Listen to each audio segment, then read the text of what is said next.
Welcome, everybody. This is the Rotary E-Club of Silicon Valley, and every week we bring you the stories of people who make the world around them better in all sorts of ways, locally, globally, and digitally. We are particularly impressed when that focus on what's possible in terms of service, whether it's innovation, entrepreneurship, education, some combination of those, something totally different but interesting as well, is something that has taken a particularly creative turn. And we are especially honored to have as our guest tonight, as it turns out, Mechai Viravaidya.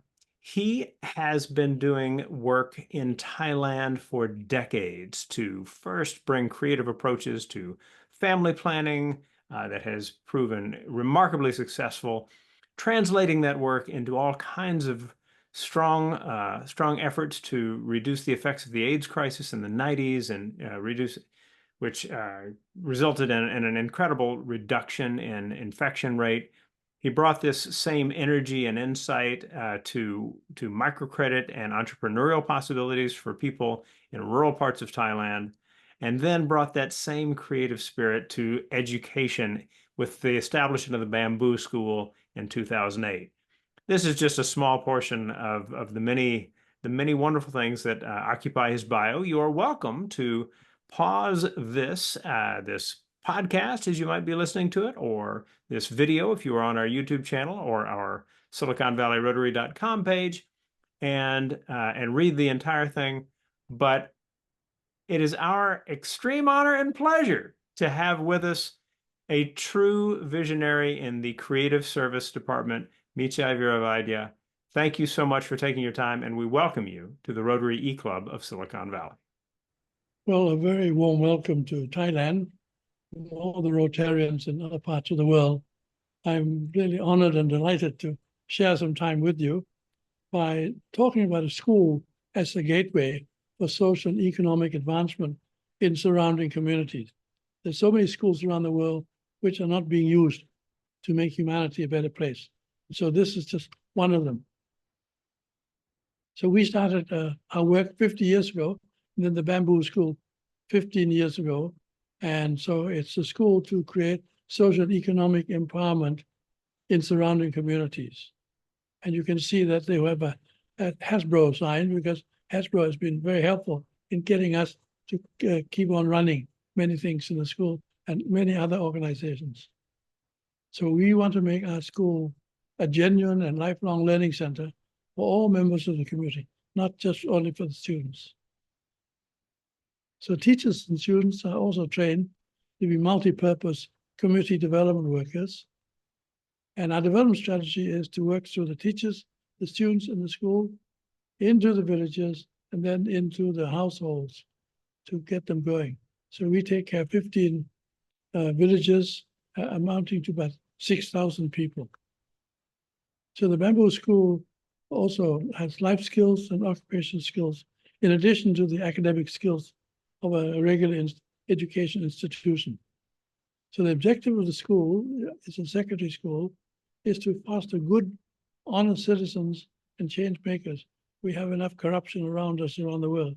And all 180 students are boarders from different parts of the country, including some from Cambodia, Laos, Vietnam, and Myanmar. And this is the world's largest bamboo geodesic dome. All Americans would know, Buckminster Fuller, the designer of it all. But there are bigger ones in America and the rest of the world made of steel. But made of bamboo, this is the largest one. And again, with much help from Hasbro as well as Salesforce to get our activities going. So the dome can accommodate 500 people, and students at this school help to manage the school, led by student government and student committees comprising students from all grades. So they help to run the school. They don't waste time on mobile telephone. They're only allowed to use mobile telephone for 1 hour per week. And this is a government meeting. They're elected and developing leadership skills. And students are responsible for all purchases in the school: software, hardware, food, vehicles, all student admission. So they interview incoming students, and they also interview incoming teachers. So they're involved in their own future as well. And so here's just checking on food prices in the market at 4 in the morning every 2 weeks to check with the competitor's price. And also we have a student audit committee, just like any company. The students purchased motorcycles, the teachers went along to be with them.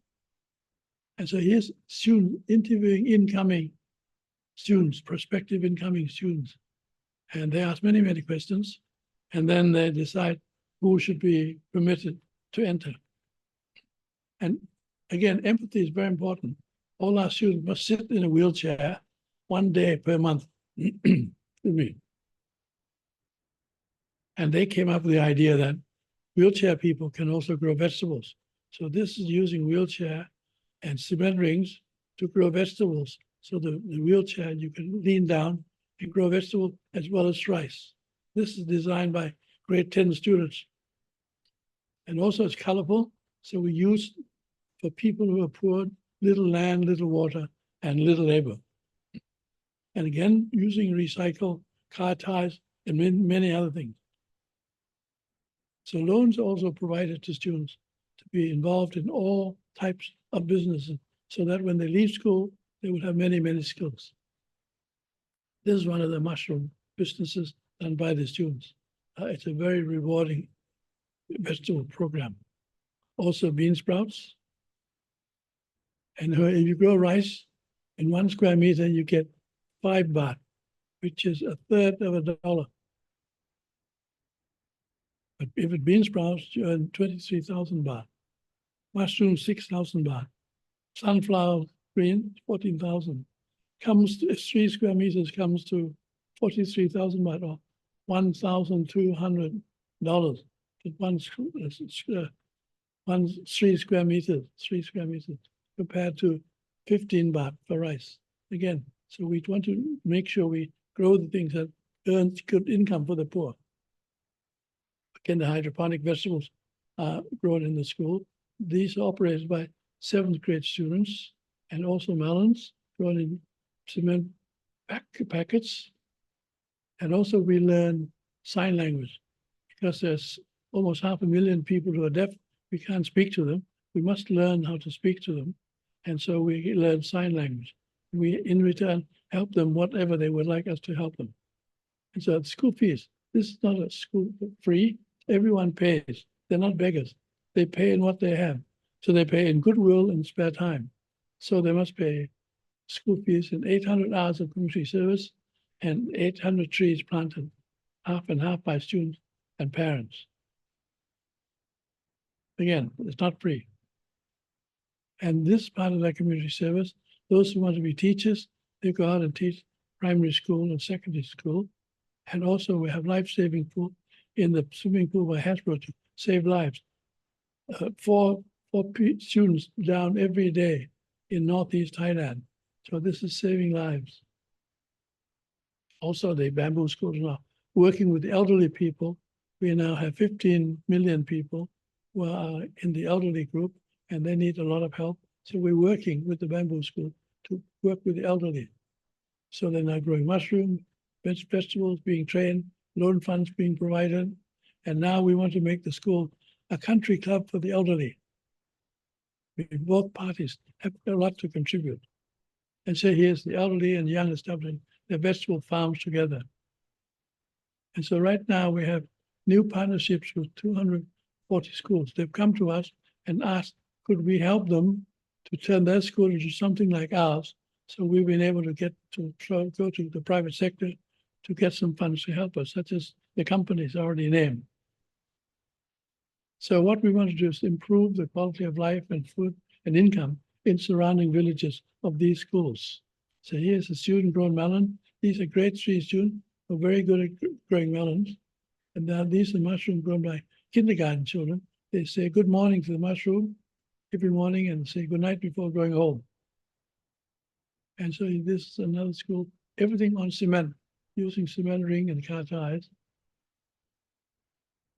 And again in buckets, all these, no land at all, on cement and on very bad poor soil.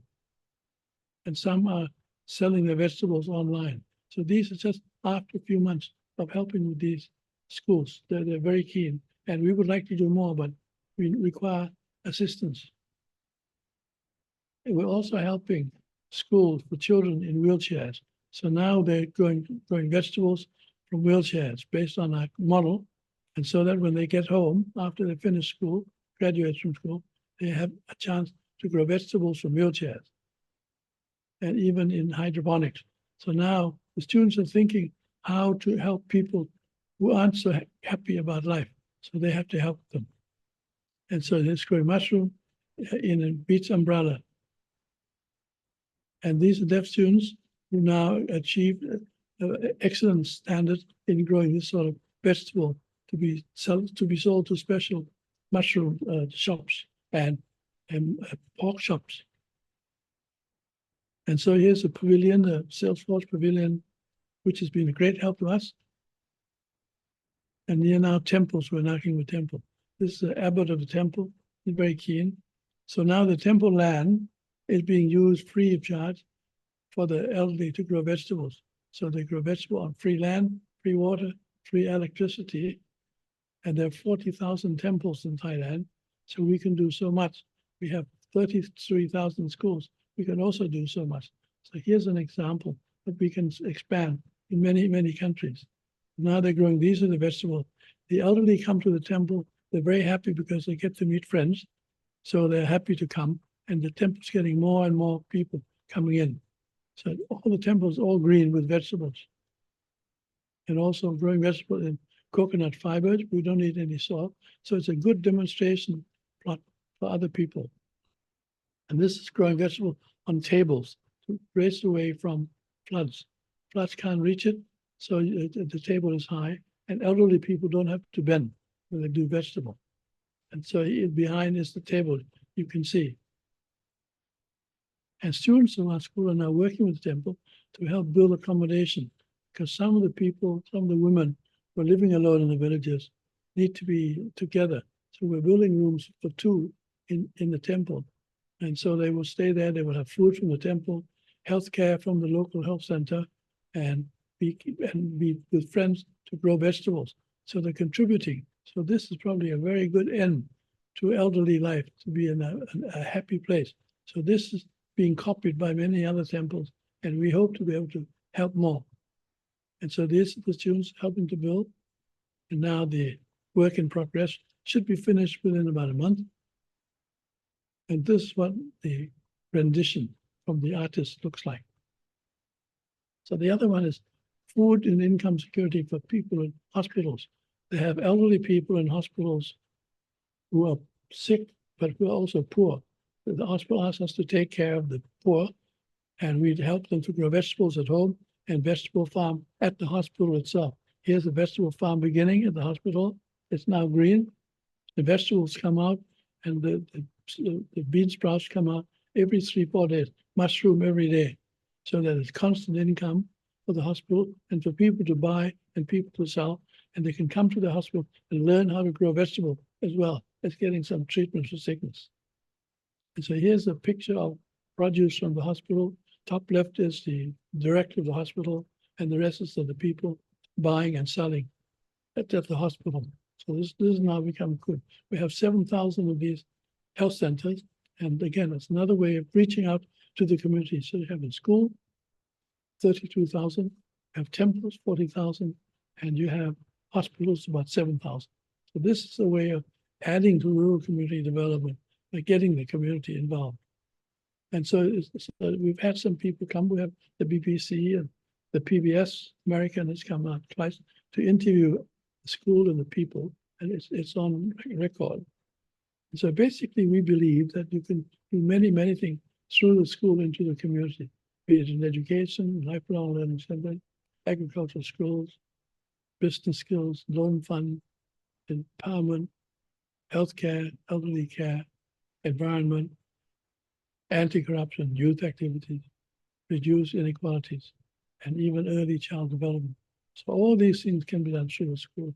And the United Nations has been very kind to us and said that we are doing most of the 17 Sustainable Development Goals, but we tell them that's not enough. We have 4 more, 4 additional. One is empathy and sharing. Two is rule of law and democracy. Third is honesty and no corruption. If you don't get rid of corruption, the poor will always be there. And the other one is family security. Take care of your own family. Don't expect the government to take care of your security. So these are the four things we have added. And so as a result, this is what the UN has said about the bamboo school, and we hope that they will not change their mind.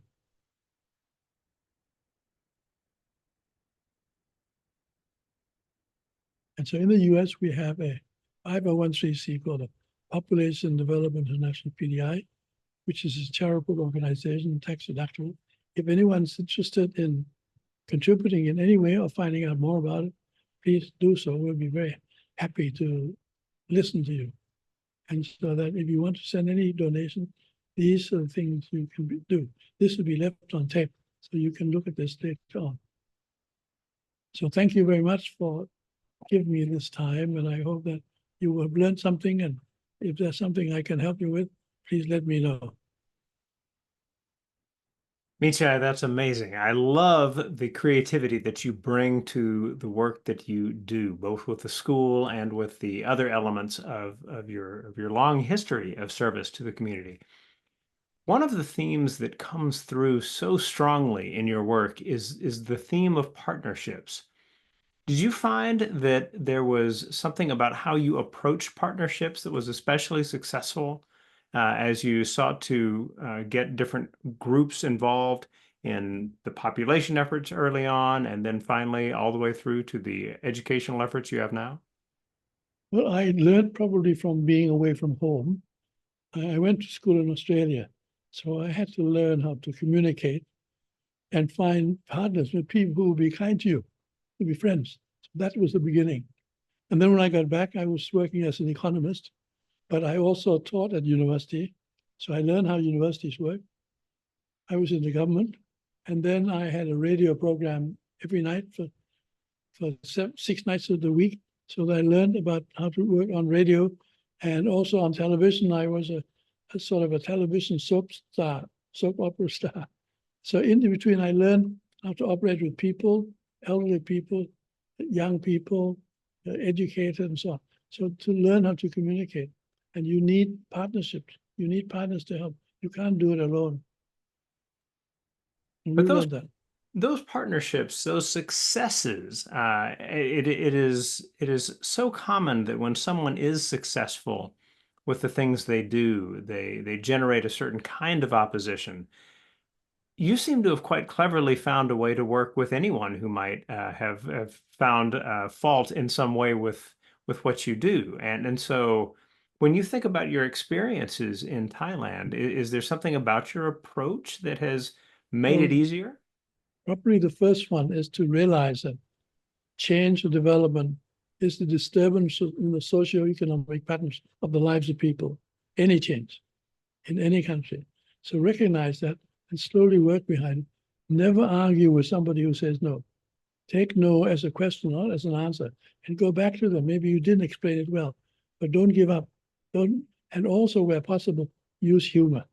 If they laugh with you, it's very difficult for them to be against you. So these are the things. Give them time and let them have a say.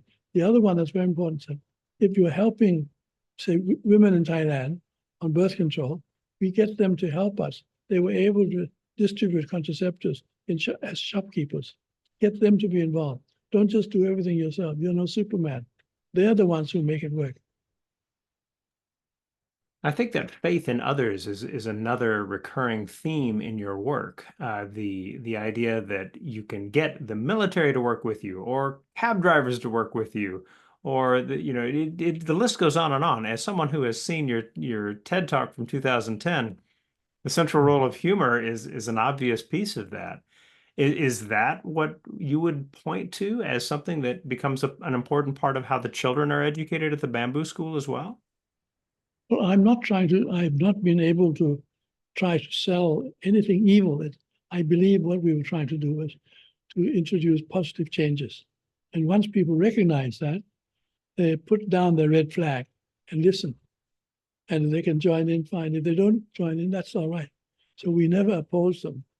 And so in the end, they come around to say that it must make sense. And the students are also in the same thing.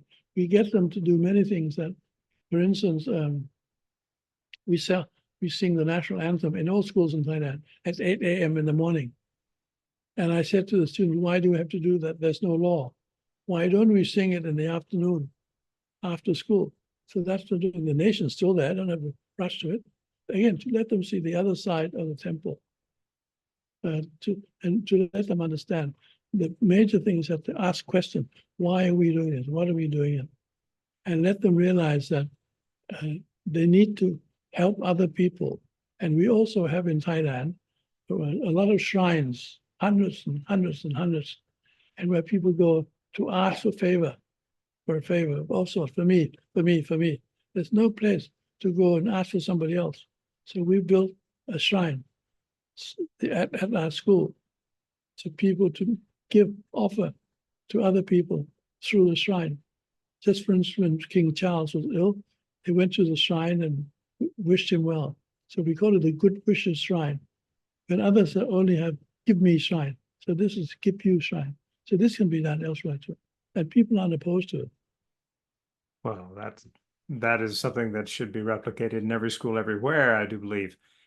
Well, when you talk about helping students think about helping others, though, you're not limiting this to simple charity. The prevalence of entrepreneurial possibilities in your work is another theme that I'd love to explore for a bit.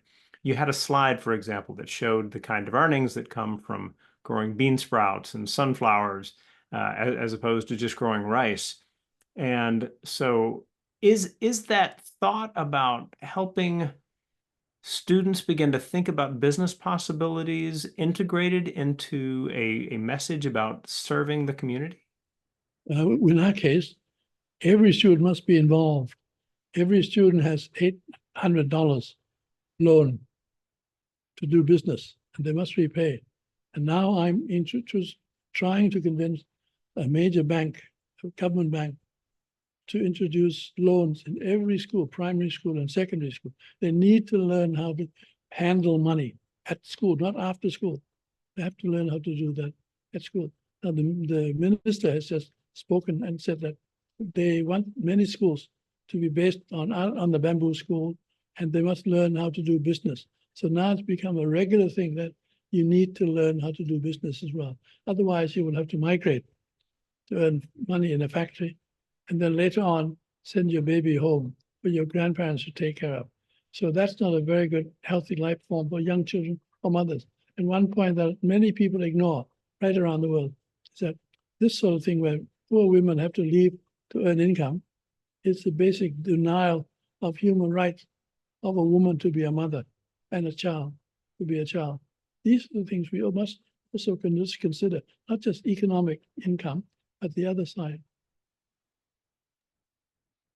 In thinking about the success of getting students to think about business possibilities, is there something that you do at the Bamboo School, that your team does, your faculty does, that would be the complicating piece for having that become part of what happens at other schools? So it's one thing to make funds available to students for loans and help them understand what's expected. What kind of training would teachers need at other schools in order to be able to replicate the success of the Bamboo School? The first one is I teach them first that what is a business?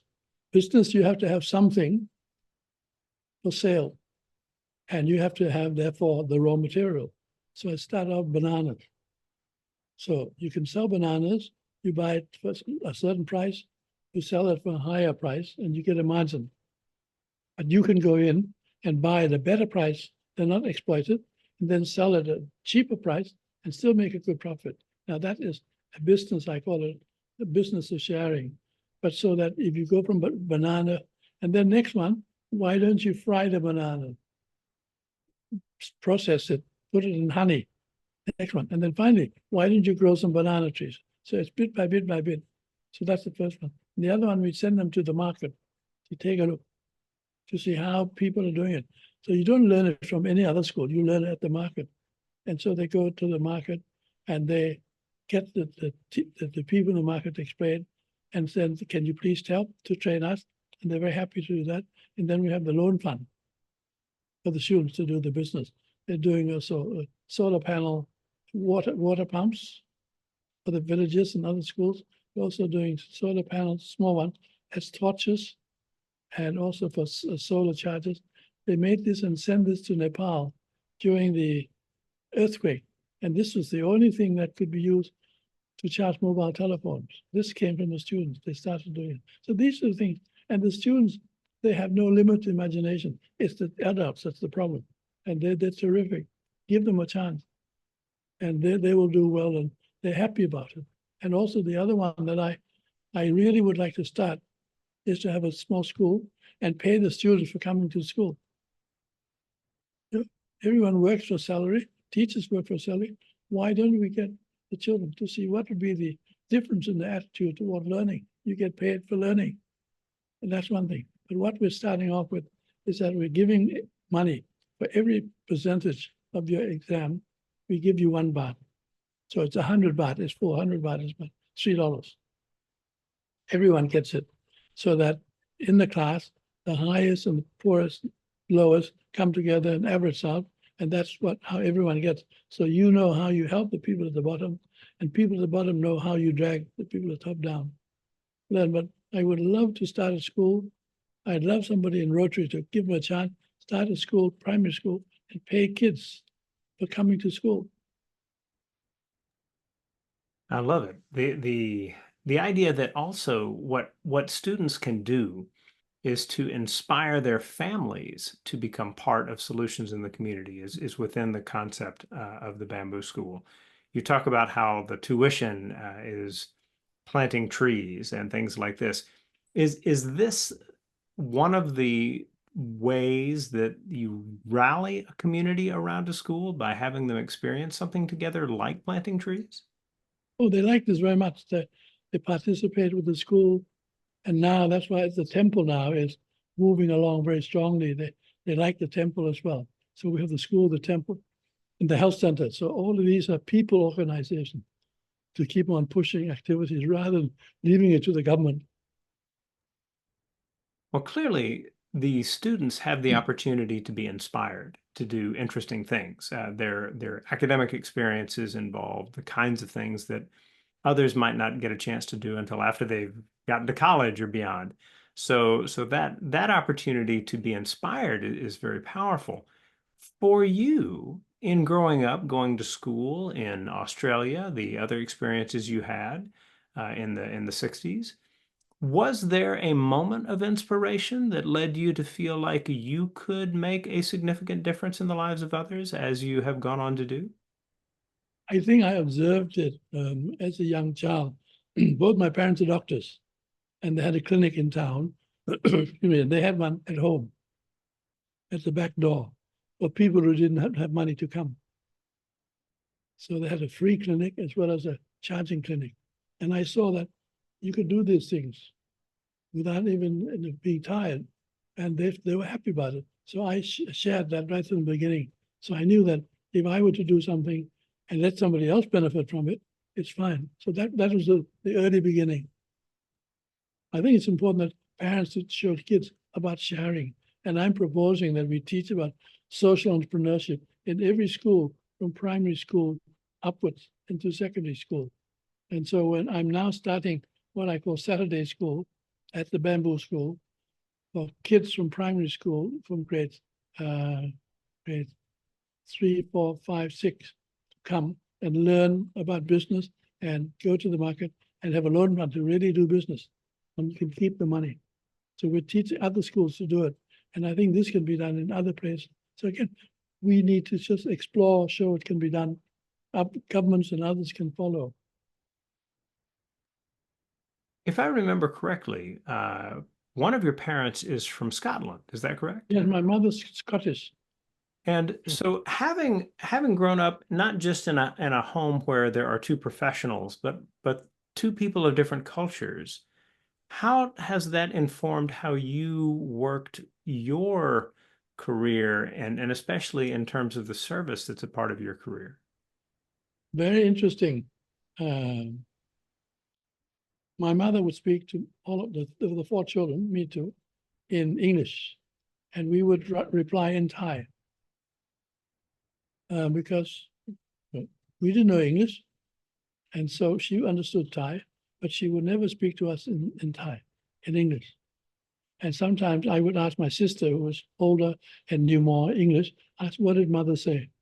So that was how I learned in the family, learn English, and then went on to learn through other systems. Just realizing that it's not difficult, but you have to be wise, not to jump to it all at once. So here's a household. My mother's white, my father's brown, because they didn't make any difference to that. So not to us. And what should I like? Should I like brown or should I like white? Second one, my father's a Buddhist, not great Protestant.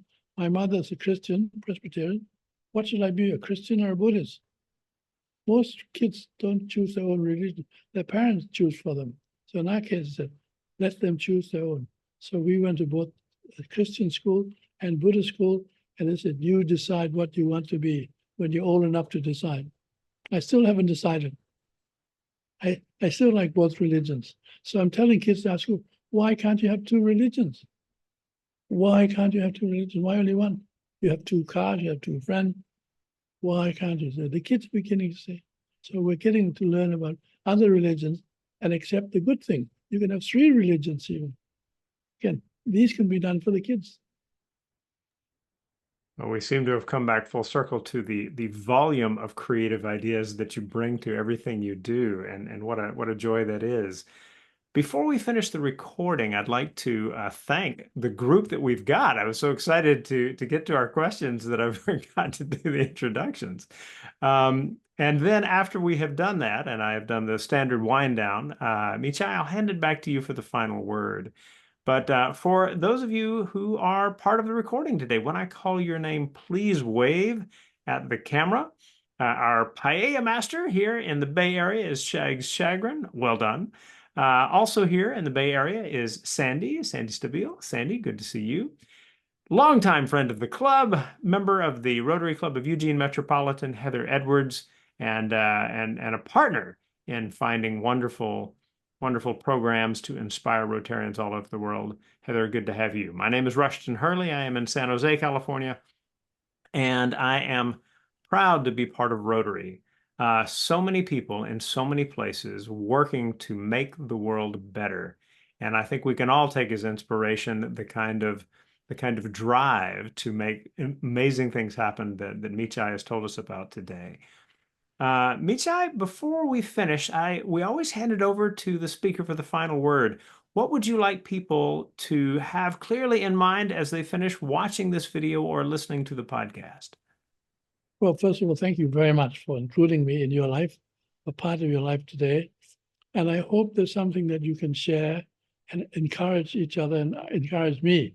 So you can write to me and say, look, why don't you do this or that? Or ask questions. We'd be delighted to communicate.